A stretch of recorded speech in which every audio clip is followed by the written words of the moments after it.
તો મિત્રો જોવા આયા એક ચકલી બેન આપણે ભરાઈ ગયો છે તો એનામાં આઝાદ કરવો પડશે ને. બહુ બિચારી ભરાઈ જાય છે, કોઈ ના કરી શકીએ તો એક સેવાનું કામ તો કરીએ. ચાલ જબર વેટાઈ જશે પગમાં પેલી થઈ ગઈ પગ આપો લાગી પેલી ચપ્પુ થઈ ગઈ.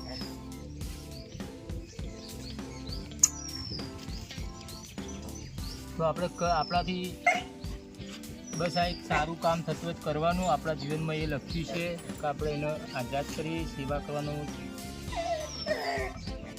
મોકો મળે છે તો બિચારીને દવા બવા લગાવીશું.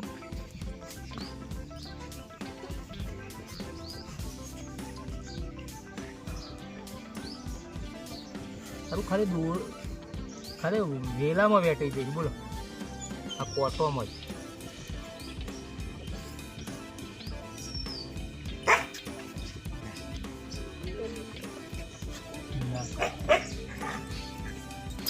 ઉભી રે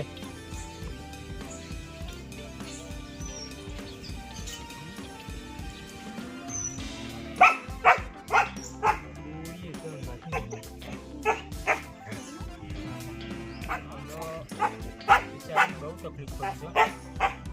આ પગ આખો ભાગી ગયો છે. એક કરીએ લેતા આવો ગાભુ લેતા આવો ગાભુ લેતા આવો તું આગો રે બેટા.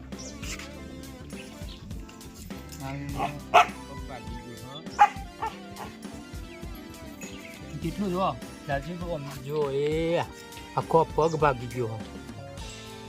હવે તો આપણાથી તો કઈ રીતે ઠીક થાય તો આપણે પ્લે કરીશું હવે તો શક્ય જ નહીં કારણ કે આખો પગ ભાગી ગયો હોય.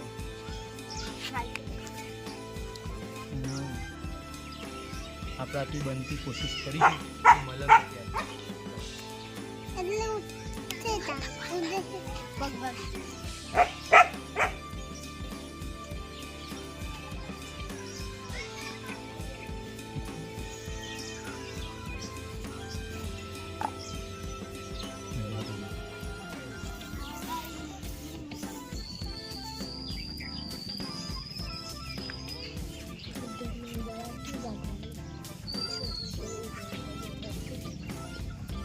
આ તો આખી થઈ ગઈ આપણે કઈ રીતે આઝાદ કરવી. મિત્રો કોઈ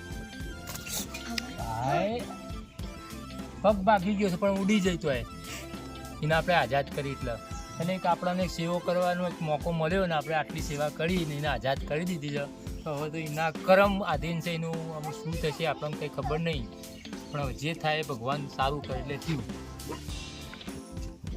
તો મિત્રો તમે જુઓ છો આ કૂતરી વિવાણી છે અને એ કૂતરીનો 4 બચ્ચો હશે અને 5મા નંબરનો શેરો છે. અમે 4-5 દિવસથી જોઈએ છે કે આ શેરો કૂતરીને ધવડાવે છે. કૂતરી શેડાને બચ્ચોને ધવડાવે છે એના અને શેડાને ધવડાવે છે. શેડો પણ તેઓ દૂધ પીતો હોય છે અને અમે આ 4 દિવસથી જોઈએ છીએ. તો મિત્રો આવું પહેલી વખત અમે જોયું કે કોઈ કૂતરી આ રીતના શેડાને ધવડાવતી હોય અને મોટો કરતી હોય.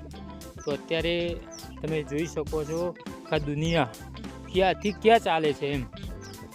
એ પણ એક સેવા જ કરે છે અને આપણે સેવા જ કરીએ છીએ.